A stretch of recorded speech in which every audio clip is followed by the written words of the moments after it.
I'm starting my class.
We're gonna keep putting down numbers like, oh, I don't see how I can get there.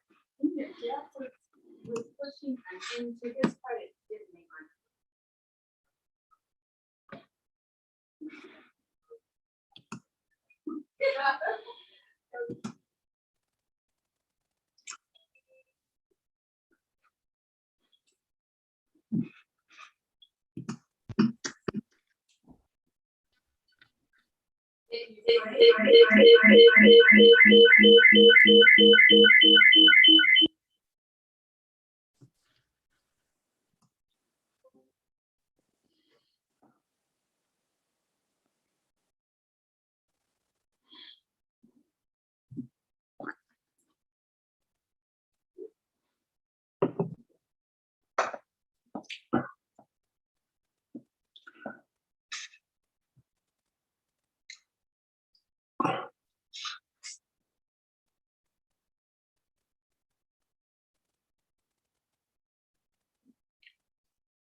Hey Danielle, how are you?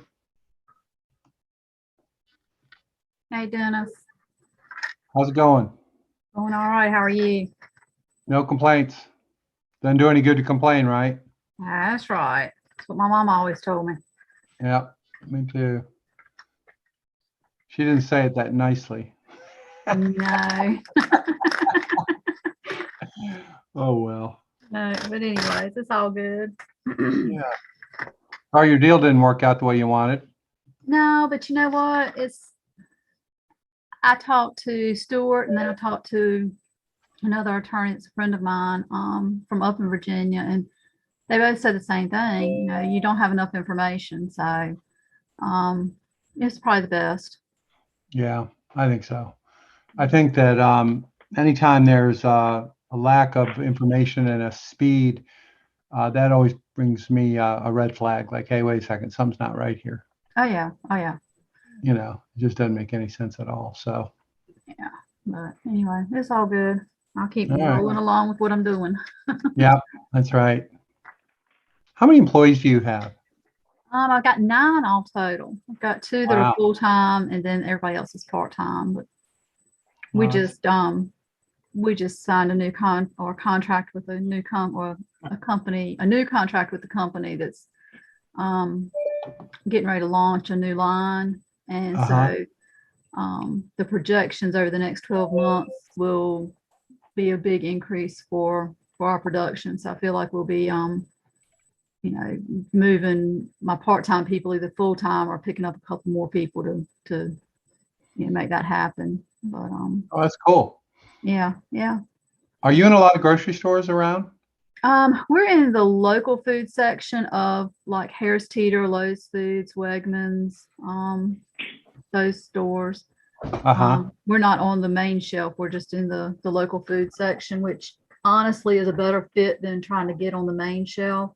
Right. Especially with people wanting to do more buy local, buy from, the big local push is good. So that's a good place for us to be. Yeah, I think that's where Ginny O's is also. Yeah, yeah. Jenny and I are we deal with the same people, so we're in the same area. Okay. Okay. Very nice. Very nice.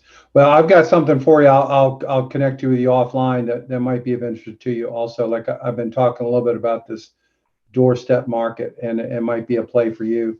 Okay. So I'll reach out to you once I get the particulars, but it's aimed at local, and they're hoping that I can help them set up North Carolina. So we'd be in a good place, at least at the beginning. Cool. Yeah, that'd be Yeah. great. I'm interested. All right. Tom, how the hell are you, buddy? I'm good. I'm good. How y'all doing? I'm good. This is our last class. Yeah, man, I'm kind of disappointed. It's so Yeah. good. I'm going to get a little tiny violin out and start playing. Well, like I said to everybody, you are perfectly free to join in the next thing. If it's repetitive, you can bail because you've already seen it or whatever. But it's going to be some different things. And if you know any companies that should participate, send them my way because we got to start recruiting. Last time we had 106 applications in the first 6 hours Wow. that we Wow. went live. So I'm hoping that happens again. I have no idea how that happened, but I think the Department of Agriculture and the Farm Bureau helped us quite a bit, if I remember right. Hopefully they'll help us again. Will it be the same link and all that stuff, Dennis? How will we know when it's Yeah, it'll going to be the same link. Everything will Okay. be the same. There is some chance I might change the technology a little bit. I'm looking at that mostly because Zoom, believe it or not, is not allowed on ECU campus. And Okay. I'm not on ECU campus, so they don't really give me too much trouble. But I might be better off using something that they use just so I don't have a hassle. But right now I'm sticking with Zoom. So Okay. is that you, Dan? Yep. Hey, all right. Well, it's right around 1 o'clock, and with this group, they'll be filing in for quite a while here. So just to let you know, I'm gonna make you the co-host, if that's okay. Sure. and that should give you the controls and stuff like that, hopefully. Okay. Yep. Yeah, so everybody, I've been telling you a little bit about codethedream.org, which is, and Dan will explain it in more detail. Dan is the CEO. They're headquartered in Durham. They are national in scope, and they work with underserved markets, I guess the best way to put it, underserved entrepreneurs with their technology needs. And like Accelerate Rural, they are also supported by NC IDEA. So he's going to talk to you about what they can do and the services they might provide you.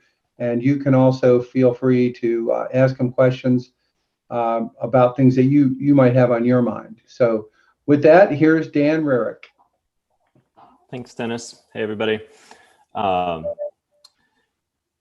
now I can even admit people. Does Jenny get in? I'll take care of you. I look for spies, so don't worry. Yeah. Yeah. Well, evil doers are trying to ruin us, you know.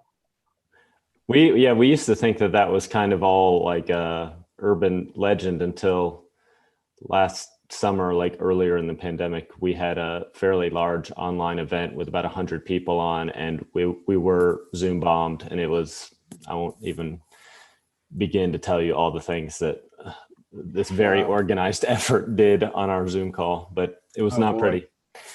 Yeah, we've avoided that so far. Sometimes you get weird, you know, like addresses you don't recognize. Like all of our class, I'm kind of used to what everyone uses, but every once in a while it'll be like Chinese characters or some other, you know, set of numbers, and I'll just delete them and not let them in, and you know, it seems to work. Yeah. Well, it's nice to be here with y'all. Maybe I'll try to keep it fairly short, but maybe I can do like a kind of our standard 15-minute overview. We've been doing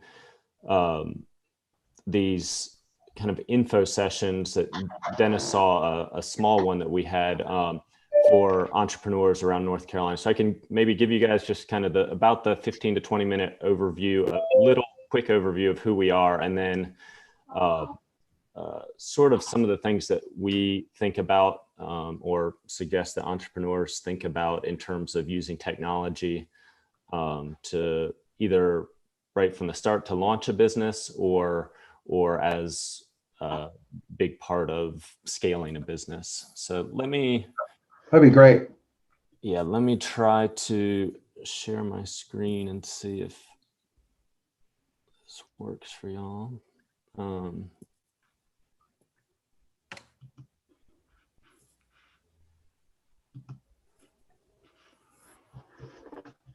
Okay, can you guys see this okay? Yeah. Yep. So Code the Dream, so we are a nonprofit, but we're kind of set up as a social enterprise. So we're, even though we are a nonprofit, we do also offer services to partners and clients for a fee. We basically are a nonprofit software development shop. So we have kind of a unique model where we're always aiming for this win-win, where we're trying to have two types of impact at once. We train people up from diverse, often low-income backgrounds in software development, and that can be web development, mobile app development, pretty wide range.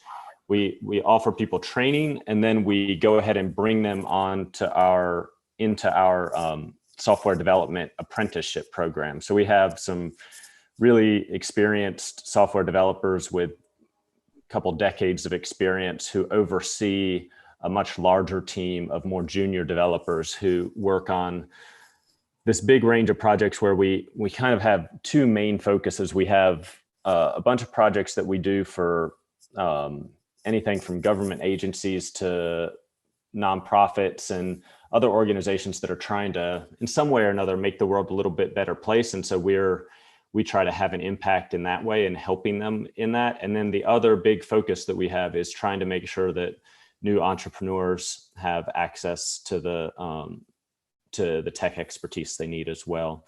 So we tend to talk about our model as this win-win model where we're trying to open opportunity for the folks that participate in our training and apprenticeship, but at the same time, they get that experience by working on a pretty wide range of projects that we're passionate about the projects themselves, whether those are nonprofit type projects or working with new entrepreneurs. So we work on a really wide range of technologies. Again, everything from fairly straightforward websites to pretty complex custom built web and mobile applications. In general, there's a lot of nuance here, but the three biggest types of categories that we see of what people need is kind of at the low end of the complexity scale is just having a basic website, and I'll go a little bit more into the different flavors of that. In the middle is a web application, which often looks like a website, but has a lot more custom. Can be a lot more advanced and a lot more custom fit to an organization or a company. And then mobile applications, which we'll also talk about a little bit more.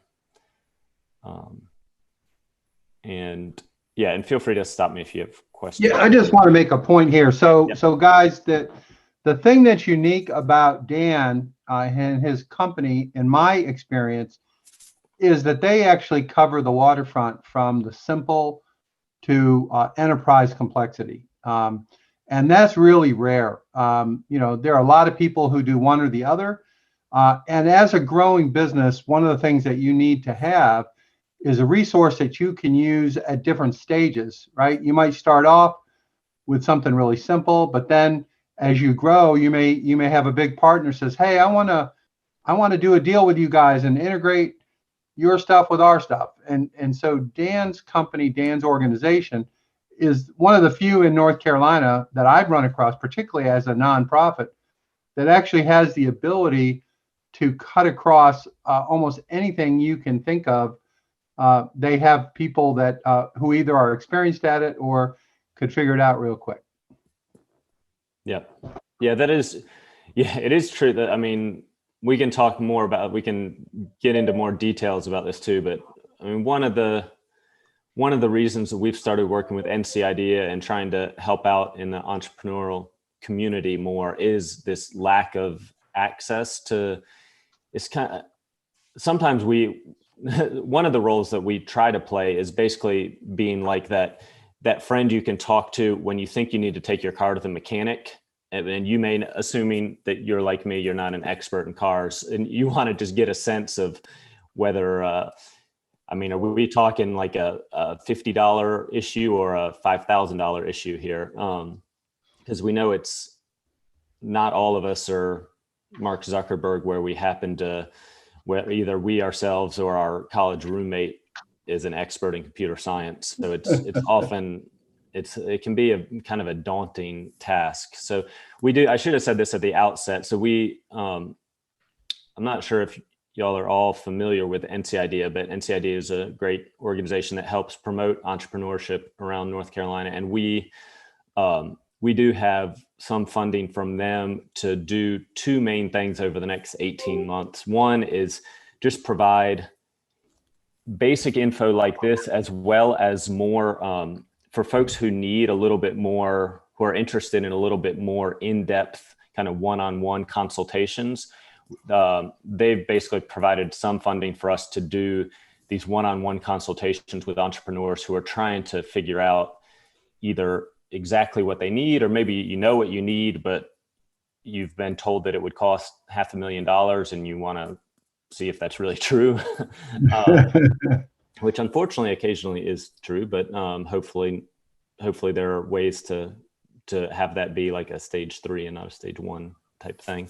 And so it's basically, we can do free consultations for folks, and then we do have a very limited amount of support from NC IDEA to do subsidized actual software development for folks. And so NC IDEA insisted they're not in the business of paying us to just build out somebody's all the technology they need for their business, but up to a certain point, they're willing to help get that process started for folks.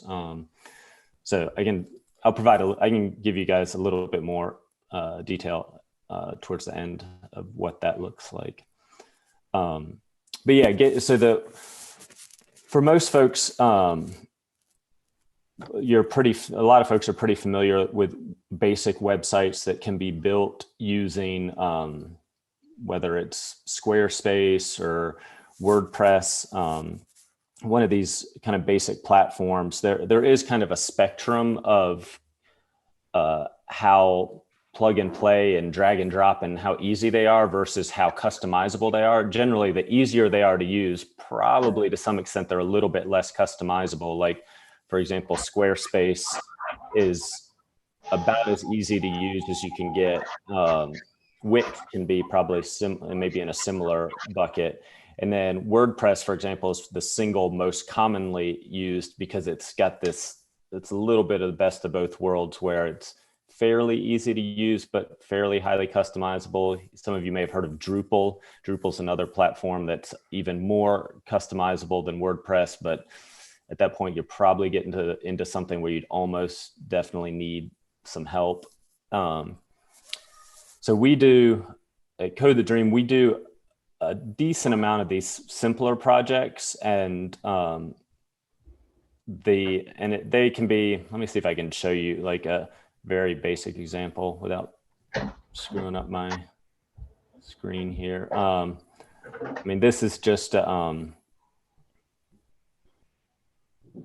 example of actually just a Baptist church based in Durham that came to us and needed help.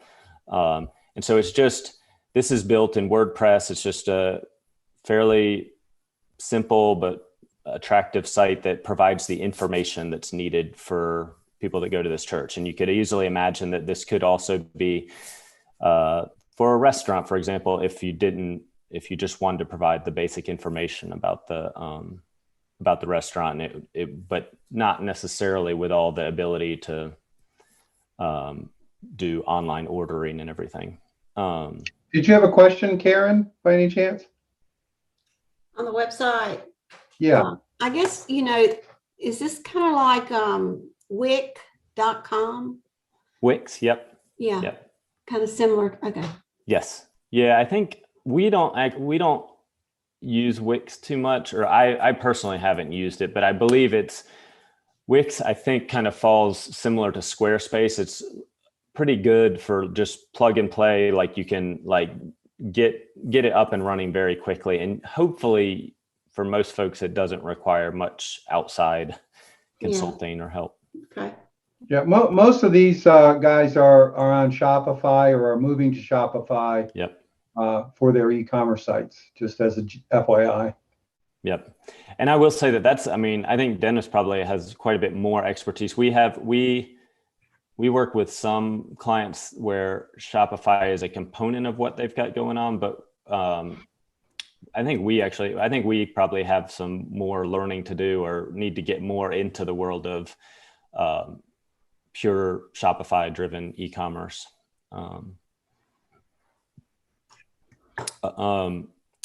Then there is, and I guess feel free to give me, if this stuff tends to be not very applicable to any of you, then we can kind of skim over it. But there's definitely a whole nother category of what appear to be websites, but really are custom built, very, very much. They can be incredibly complex, custom built software. Like, for example, if you just go to facebook.com and everything that's going on Facebook. So that's, of course, we would call that a website. That's Facebook's website, but that is a just monstrosity of a web application. Like, they've spent years and tens or hundreds of millions of dollars building out this very custom built web application that runs their entire business. And so we also we haven't built anything quite as big as Facebook, but yeah. Yeah. You haven't met Tom Morse yet. I mean, wait till he gets going. Yeah. But we do. We also build out custom web applications. One example that you can see here is Upstate. It was built. The founder of this company is a woman named Kelly Garvey, based actually she's based in Durham, North Carolina as well. And it's a site where she realized that she was just having, as a grad student, she was having tons of trouble keeping up with all the different laws that were being passed in North Carolina and different issues she cared about. And she realized, if I'm having this problem, I bet a bunch of other people are too. And so she managed to get a little bit of funding together, and we built this site for her that scrapes all the publicly available data from a number of different public and other websites to be able to, it's essentially a tracker that people can use to get up to the minute updates on every law that is either proposed or passed in the state of North Carolina. So that's an example of a custom web application. Something like Upstate, or most of the ones that you'd probably immediately think about, Facebook would be another example of this, would be one where maybe it's like the thing that you're building for your customer or client. You're like, say you're building a marketplace like Craigslist, then of course this is just, this is software as a service. This is actual, like the software is what you're selling to people. So that's one set of folks who need this type of work. There are a whole other category of people that come to us, which are people who maybe, for example, they have a very unusual way that they're handling inventory for their business. Something about the industry they're in, inventory just has all these categories that none of the out-of-the-box software uses. So we occasionally build out software for folks like that, where we're essentially building them a special version of an inventory software, or even something that's a different form of QuickBooks or accounting software, or something that integrates and builds on top of those. I guess I would say that we do also very frequently find ourselves with people asking us for that, and we feel like in good conscience we need to be like, okay, yeah, I feel like your pain and why you're asking for it, but with the amount it's going to cost to build out this like enterprise level software for your company, like you might just have to deal with the pain for the first, until you get to maybe 10x of where you are right now. And then it really would be worth it to invest in that software. And then there are occasionally, of course, software that's just an all-in-one software that's running the entire business, both all that sort of inventory and the nuts and bolts for you as well as for your customer. We have a partner that runs a company called Garbage Gears, and it's just a private garbage collection company. And this software, it does it all. It does all their billing. It automatically sends out billing on whatever cycle the person signed up for. It even allows the headquarters to see where all the trucks are at any time. So it can be pretty complex, but because of that, as soon as you're out of there's some pretty big jumps here. When you go from the website, like that first category of websites, usually with us, with Code the Dream, when we're building those out, that can be anywhere from $3,000 to $6,000 usually. With these, some of those would actually be totally covered by an NCIDEA, by the support we get from NCIDEA. For some of these applications you're talking, these are starting at a bare minimum of $10,000, but most of the ones that I've been discussing would be $50,000, $100,000 plus. These are fairly big investments, but then they essentially become the entire business for a lot of folks. And then native mobile apps, I think you guys are all familiar with apps on your phone. These are, when we talk about native apps, we mean specifically apps that you can download from the iOS or Android stores. And they oftentimes, there's very different reasons why people want and feel like they need a mobile app. We do sometimes find ourselves, again, trying to dissuade people from wanting to jump into a mobile app too quickly, because especially if we start just getting the sense that it's more like a vanity project, we're often like, well, this is going to be a very expensive vanity project, because it's usually significantly more expensive to build for both Apple and Android, and the upkeep on them is fairly significantly higher as well, because you're having to keep them updated through the iOS and Android stores that have their own requirements. But there can be some really, we see, I think Dennis has probably talked with y'all, with lots of businesses now, we see a huge percentage of transactions occurring via mobile. Now that doesn't always, it's important to remember that doesn't necessarily mean that you need an app. It could be that people are doing those transactions just via their browser on their phone. And that in many cases that may be the case. Oftentimes one key distinction is, is your business the type of business that somebody would come back to over and over again on a very regular basis, in which case that often tends to push more towards, maybe having a mobile app would be really helpful to folks, like Uber, for example, is a classic example of where a mobile app is, well, for many reasons, is very necessary.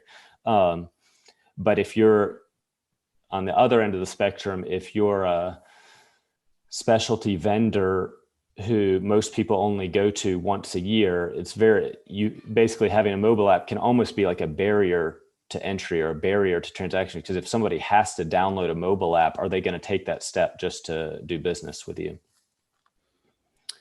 So those Hey, Dan, I just want to take a second here. So in the class, I've kind of gone on and on about progressive web apps. Yep.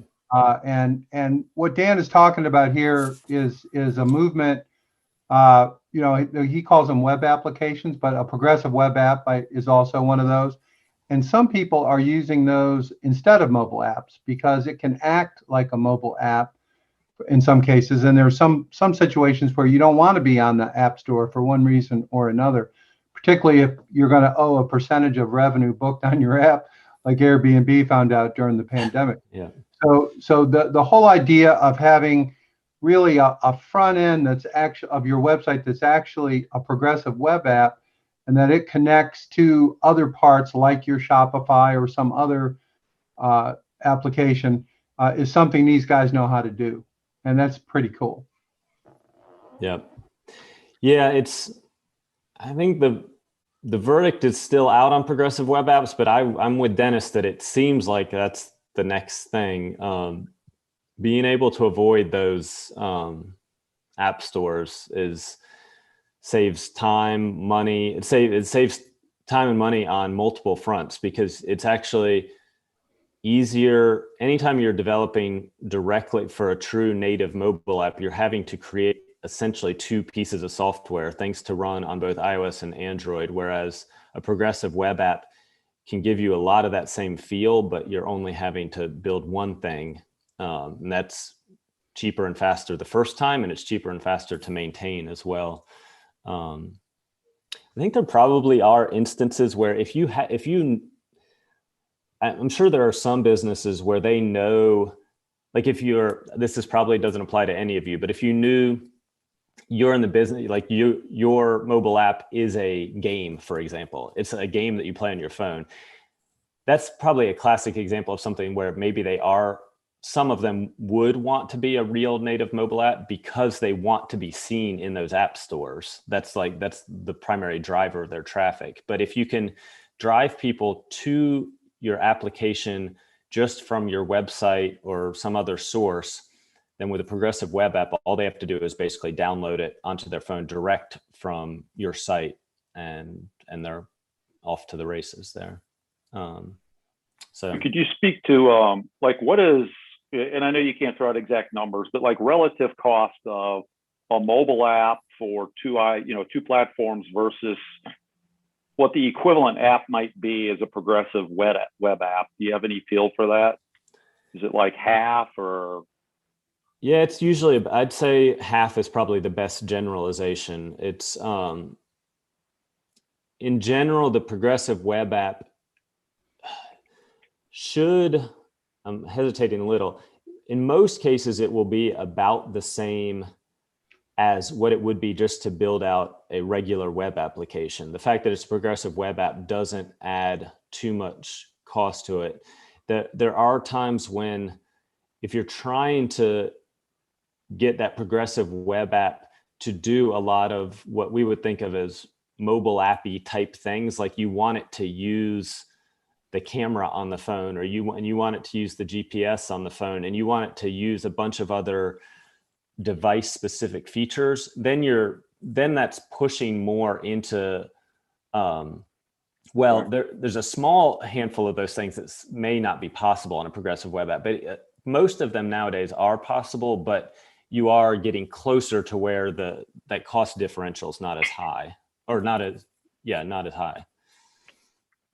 Okay, thank you. Dan, what is a good, on our website, we wanted to put, if you didn't use Barn to Door or one of the other companies, and you wanted to make your transactions available for people to, depending the state, county, whatever, the tax that you would add, also the shipping, if you wanted to put that on a website you already have. Yeah. So you're saying a good service that goes ahead and calculates all that for you? Yes. Mm-hmm. That's something I can check with our team on. I don't do that directly myself. I mean, I know at a huge enterprise level, that's like Avalara does that. But I am not sure about their smaller offerings. Some of y'all on the call may know better. Well, some people, what they do is they'll use Shopify, but they'll make it a link rather than the focal point of your website. And so it might say something like store, right, on your website. And when you click on that, that will actually take you to your Shopify store, which would have all that functionality, but it works with your existing site. And Barn to Door does the same sort of thing. A lot of people, like White's Farm that we did last semester, White's Farm kept their existing website, but added a farm store from Barn to Door. So when you go to White's Farm, there's a specific link for store or shopping or whatever, at least last time I looked. And that takes you to an app that's specifically for that purpose, but it worked with their existing website, which they didn't want to redo all that. So that's the way you do it, really, the fast and easy way. Yeah. Yeah. So Shopify has a feature in there to be able to add a buy button to the external website. But I think you lose some of the functionality, or you might lose some conversion tracking and things like that. I can't remember. There's some things you can lose that way, but it does. That functionality is definitely built into it. One point that I think it's really important to make for all of you, there's a difference for what you need when you're first starting and then when you're really rocking and rolling. So don't worry about it too much. I think you can try stuff, and if it blows up and you're the hottest website going, I'll personally help you figure it out. I promise. Yeah, I'll come over there and I'll ship boxes. If that's your problem, it's a good one to have. Don't sweat it. Yeah. Just do something. Yeah, I think that is great advice. And don't let the perfect be the enemy of the good, or the good enough. Oftentimes, whether it's essentially embedding a button from Shopify or another servicer onto an existing site, or just having a link to what is essentially a separate Shopify site. All those things work. And we often suggest that people go that path, at least initially. You can even, sometimes you'd be surprised how many fairly large companies are doing that sort of stuff. And all they end up doing in their kind of intermediate step is just paying some designers to go back in and make those two sites look so much the same that it's a seamless experience. That's the one thing, that's like the thing that gets a lot of people is, and I do actually, I don't want to understate this. I do think it can, for certain types of businesses, it can be jarring to feel like you're going out of one site and being suddenly shipped into this other world to do the transaction. There Right. can be a loss of trust or something, or like, wait, what just happened? But I think that is often I guess, first of all, I think it's often overstated. And second of all, if that is an issue, there's often ways to look at how you can just make some tweaks to one site or the other to make them match a little bit more. And then you can kind of avoid that largely. In general, I think the big, some of y'all are probably well beyond these questions, but and we just suggest people start from pretty basic questions, asking why you need this particular, whether it's a website or a e-commerce platform, like what's the goal? Who are your audiences? And what specifically you want them to be able to do. And in some cases, that's so straightforward, it sounds like a dumb question. If you're selling widgets, you want them to be able to buy your widgets. But then there can be some more specific things where, especially if there is any element of something beyond sale of a product, if you want people to be able to buy multiple products, or you want to facilitate the ability to share information with other potential buyers, there can be a lot of interesting things that you might want people to do in an ideal world. Yeah, and really to Dan's point, what I want to reiterate, Dan started off this talking about how working with NC IDEA, they are working to help entrepreneurs dig through this stuff, right? So here's a resource for you that knows what the hell they're doing and will guide you with without necessarily a huge profit motive on their part, right? They're a nonprofit. They're trying to help entrepreneurs. So think of Dan as really a resource, his organization, so you don't have to figure all this stuff out, on your own. This is a resource for you to keep in mind. Hey, Dan, I have a question about like the minimally viable product. So this doesn't have anything to do with the product I currently have. It's just another idea that I've had for a couple of years, and I haven't pursued it because it's a mobile app that, somebody basically told me it cost me $400,000 or $500,000 to develop. But is there a way to go in and do just like a proof of concept? Maybe a little bit more than a wireframe, but maybe, so maybe I want to have, and this is about connecting people that have a variety of different skills. And so instead of having them be able to connect 50 skills, it's do like a proof of concept for one or two. Does that help to sort of reduce the overall development costs so that you're not sinking a bunch of money up front before you step in front of investors and that type of thing? Or does just as much work have to go into that versus developing the whole thing out? Yeah. Oftentimes that question is essentially is kind of the crux of the matter for a lot of true like tech startups, where the idea is something that involves developing a new technology. This question of how simple can you make the MVP and still have it provide, either in an ideal world, the ideal is you want to simplify it as much as you can, but still have it providing some like kernel of value so that people would actually use it. That would be the real ideal, right? Now, in some cases that isn't possible, and the best you can do is either wireframes or wireframes plus some small amount of functionality, which maybe doesn't gain you any traction in the real market, but is enough to show some proof of concept. It's kind of, from what you said so far, I'm not sure I have a great idea about whether that specifically, like if you're trying to make connections with different skills, it depends. If all it is a system of connecting people with different skills, then it may be the case that limiting the ability to connect to 2 or 3 skills is only, I guess I'd say linearly less expensive and not exponentially less expensive. Right, like, right. Because oftentimes things are linearly, like, sorry, this is dumb math talk, but like, oftentimes things are only like incrementally less expensive if, for example, all you're doing is saving having to build out a few more views, a few more pages. Yeah, sure. Where things can get exponentially less expensive is if you're lopping off whole feature sets. And Gotcha.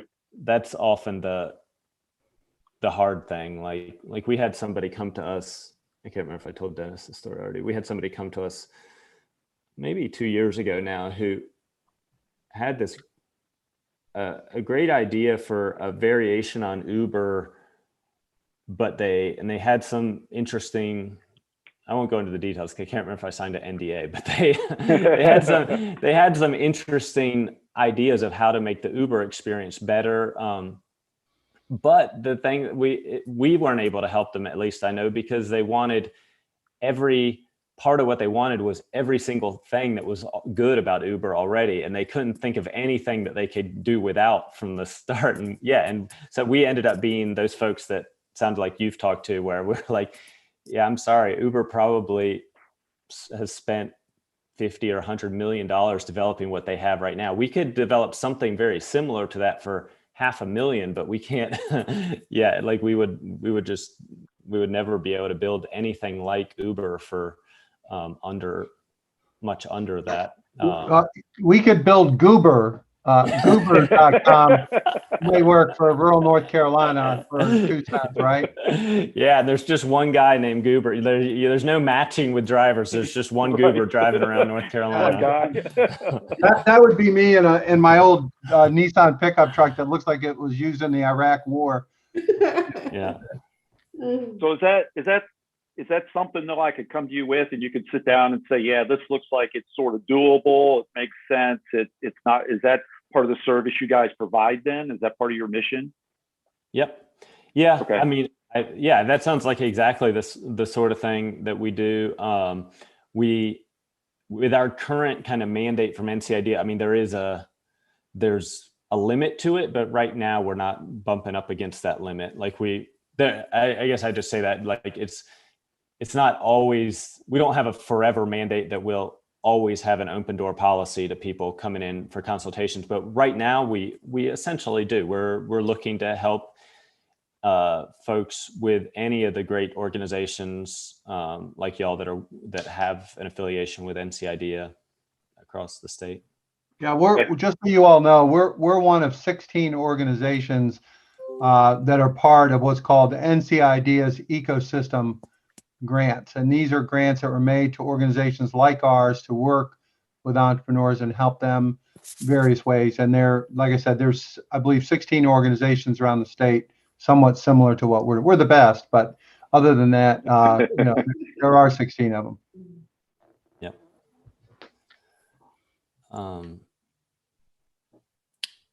One thing so for now, the easiest way to, if you do want to reach out for a consultation, which is totally free. Yeah, I want to be super transparent. So the consultations that we're doing are totally free. We do, like I said, if you wanted us to build out a website or anything up to like a mobile app, there would likely be probably a significant cost to that. So that's something we'd obviously have to talk about. NCIDEA is doing a little bit of subsidizing those costs for a very small number of folks around the state. But if you're interested in that, if you go to the service, if you go to codethedream.org/services, there's a form there that you can fill out, and one of us from our team should reach out to you within a few days and try to get something scheduled. And usually you would, depending on the type of project, we'd try to route you to somebody that had a decent idea in that specific area. So if your question is about something that sounds like you think you might need a mobile app, we try to route you to somebody that has mobile app development experience. That's e-commerce or a more simple website, we'd try to route you in that direction. So everybody, you now have all the resources necessary to be a world changer. And even though you're in Eastern North Carolina, no excuses. You've got all of the stuff that you need to make a strong start. And like I said, if you get overrun with customers, give me a call. I'll come help, slap labels on or whatever. Those will be good problems to have. But I want to thank Dan for taking the time with us. Dan is a CEO of a large national organization. We're very blessed to have him meet with us today and share this information. I'm sorry it took me so long to organize this. It's my fault. But, it's the way it goes sometimes. And I know he looks forward to his organization working with you guys. Thank you. Thank you, Yeah, Dan. thank you all. It's very nice to meet you all. Yeah. Very nice to meet you. Thank you, Bye, Dan. Thank you All very right. much. All right. So, Alrighty. so I'm gonna sign off for everybody here as well. This is our last class, and it's been real. And like I said, you're free to continue to attend. We're going to start again May 3rd. Same link, same time, same station. I hope. I want 1 o'clock, but that doesn't mean that that's what it'll be. But most likely it will be. And keep looking for your emails. I'll be spamming you with stuff and ideas and all that kind of thing. So thank you all for your participation. It's really been fun. Dennis, so today's the last class? This is the last class. Yes, sir. Oh, no, I didn't know that. I thought we had plenty more. No, time flies when you're having fun. All the classes are recorded on our YouTube channels and on our accelerateworld.org. You can access all the classes. And like I said, you're also free to join us starting May 3rd. Some of it will be repetitive, but some will also be new because, you know me, I'm always figuring out new stuff. So, that'll be part of it also. And it's been a real pleasure to serve you. And when I ask you for reviews, just remember who your friend is. Okay, that's all I ask. That All was right. a great class. I Yeah, appreciate you. it, Dennis. I agree. Yeah, you did a great job. Thank you. Thank you. You all Oh take Oh my care. gosh. Dan. Too. Thank